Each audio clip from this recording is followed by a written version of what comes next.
আসসালামু আলাইকুম। তুহিন, কেমন আছো তুমি? ওয়ালাইকুম আসসালাম। হ্যাঁ খাদিজা, আমি ভালো আছি। তুমি কেমন আছো? আমি ভালো আছি, কিন্তু আমার মনটা ভালো নেই। কেন, কি হয়েছে? মনটা ভালো নেই এই জন্য। এত সুখ কোথায় রাখবো? কেন, মানুষের সুখে থাকলে তো মনটা ভালো থাকার কথা।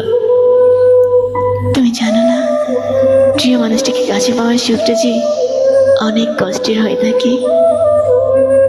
হঠাৎ করে এমন কথা? না, কথাটা হচ্ছে কি জানো, তোমাকে পাশে পাবো এই জিনিসটা চিন্তা করি রাতে ঠিক মতো ঘুমাইতে পারতেছি না। তাহলে বলো, রাতের বেলায় ঘুম না কাটলে দিনের বেলায় ভালো থাকতে পারি? ওহো, তাই নাকি? একদম তাই। আসলে বসে বসে দিন গুনতেছি, কখন যে 29 তারিখ আসবে আর 29 তারিখে দেশে গিয়ে প্রিয় মানুষটাকে দেখবো, যার সাথে আজকে 6টা মাস ধরে ভালোবাসার এক অটল সম্পর্কে জড়িয়ে গেছি। আমি খাদিজাকে, তুহিন, তোমাকে ভালোবেসে কাছে পাবো কখনো কল্পনাই করিনি। কারণ বর্তমানে ভালোবাসাগুলো অনেকটা মিথ্যে একটা মায়া জড়িয়ে রাখে, আর সেই মিথ্যে মায়া যে সত্যি হতে পারে আমি খাদিজা তোমাকে না দেখলে কখনো বুঝতেই পারতাম না। তাই তো খুশির ঠেলায় আমি একদম ভালো নাই। ও, মানসিক খুশির ঠেলায় খুশিতে থাকতে পারে না, আর ওই বেরি নাকি ভালোই নাই। একদম তাই, আমি ভালো নাই। কারণ যত দিন যাচ্ছে তত ভয় লাগতেছে, আমার প্রিয় মানুষটা যদি আমাকে সামনাসামনি দেখে দৌড় দিয়ে কি পালাবে নাকি। কেন? না, হঠাৎ মনে এমন প্রশ্ন জাগতেই পারে। হ্যাঁ, অবশ্যই জাগতে পারে। তোমার কেন এমন মনে হইতেছে? না, মোবাইলে দেখি তো কত আদর ভালোবাসা, কাছে পেলে যে তুমি কি করবা একমাত্র আমার আল্লাহ জানে। দূর পাগলি, তুমি তো আমার কলেজের টুকরা, ভালোবাসার মানুষ। তোমাকে কাছে পেলে বুকে জড়িয়ে রাখবো, কিছু করবো না। শুধু কি বুকে জড়িয়ে রাখবা? হ্যাঁ। ইস, শয়তান, একটু রোমান্টিক না, আনরোমান্টিক খ্যাত। ওই, একদম মাইরালাম। মরার লাগে তো তোমার কাছে আসতেছে। ও, তাই নাকি? হ্যাঁ গো, হ্যাঁ, আমি যে তোমাকে ভালোবাসি আর তোমার আমার ভালোবাসা যে পূর্ণতা পাবে কখনোই কল্পনা করিনি। সত্যি তাই। আমি তুহিনা মাঝে মাঝে চিন্তা করি, আসলে যে তোমাকে ভালোবেসে সারাটা জীবন কাছে পাবো, এই সৌভাগ্যটা কেমন করে আমার হয়েছে আমি নিজে জানি না। তবে দোয়া করি আমার প্রিয় মানুষের সহি সালামতে যেন আমার কাছে আসতে পারে। ইনশাআল্লাহ জনাব, তোমার কাছে সই সালামতে যাবো, জাস্ট তুমি মন থেকে দোয়া করো। হ্যাঁ, তোমার প্রতি তো মন থেকে দোয়া থাকবেই। আচ্ছা শোনো না, হ্যাঁ বলো। I love you. I love you too. তুমি যে আমার রূপ, আমি খাদিজা তোমাকে অনেক ভালোবাসি গো। হ্যাঁ, সেটা তো দেখতেই পাইতেছি।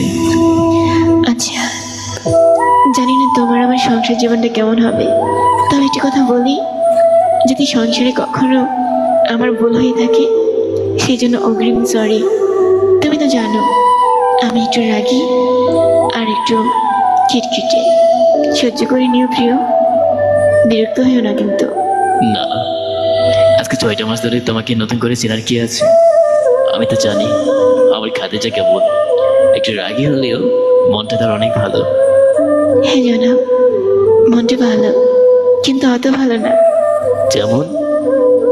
এই যে সারাক্ষণ তোমার মাথাটা গরম করে রাখবো, আর হ্যাঁ, বকাঝকা করবো, মানিয়ে নিতে পারবে তো? হ্যাঁ, অবশ্যই। ভালোবাসার মানুষকে মানিয়ে নেওয়া আর গুছিয়ে নেওয়া তো ভালোবাসার মানুষের দায়িত্ব, কর্তব্য। আর একটি সংসার সুখী হয় তখন যখন দুজন দুজনকে বুঝতে পারে, যখন দুজন দুজনকে মানিয়ে নিতে পারে। আর সংসার জীবনে আমি চাই তুমি নিজেকে সুন্দরভাবে গুছিয়ে রাখো, কারণ তুমি আমার শখের নারী। তোমাকে সংসারে নেওয়ার পরে তোমার নামে যদি কেউ কমপ্লেন দেয় তাহলে আমি একদম সহ্য করতে পারবো না। ওই জন্য আমি তোমাকে প্রমিস করলাম, একজন বউ কিভাবে তার সংসারটাকে গুছিয়ে রাখতে পারে আমি খাদিজা তোমাকে দেখিয়ে দেব। কারণ তোমার আমার ভালোবাসা সবার মুখে মুখে যেন থাকে। I love you. আমি তোমার প্রতি আত্মবিশ্বাস আর ভালোবাসা আসি বিদায় তো সারা জীবনের জন্য তোমাকে আপন করে নিতেছি। হ্যাঁ জনাব, ইনশাআল্লাহ কখনো কোনো কমপ্লেন করতে দেব না। তাই তো? হ্যাঁ তাই। এই জন্য তো তোমাকে এত ভালো লাগে। ইস, আর কি ভাল লাগে? আর ভালো লাগে তোমার দুষ্টু মিষ্টি আদর করলাম। এক একটু দিবা? না, আমার শরম করে, দিব না। দাও না প্লিজ। আচ্ছা ওকে, চোখ বন্ধ করো। করছি। 1 থেকে 3 পর্যন্ত গণো। ওকে। ওকে। 1 2 3। Hello hello. হ্যাঁ বলো। দাও। দিচ্ছি তো, এত তাড়া কিসের? তারা বলতে আমার যা সহ্য হচ্ছে না। ওই মশাই, এত তাড়াতাড়ি ধৈর্য হারালে পরে তো সব ভালোবাসা মাটির মিশে যাবে। মিশবে না। দাও না। আচ্ছা ওকে, চোখ বন্ধ করো। করছি। No. ওই কলেজে ঠান্ডা হয়ে গেছে। শুধু তোমার কলিকে ঠান্ডা করলে হবে? আমাকে দাও। আচ্ছা ওকে, দিচ্ছি। আগে তুমি চোখ বন্ধ করো। করছি।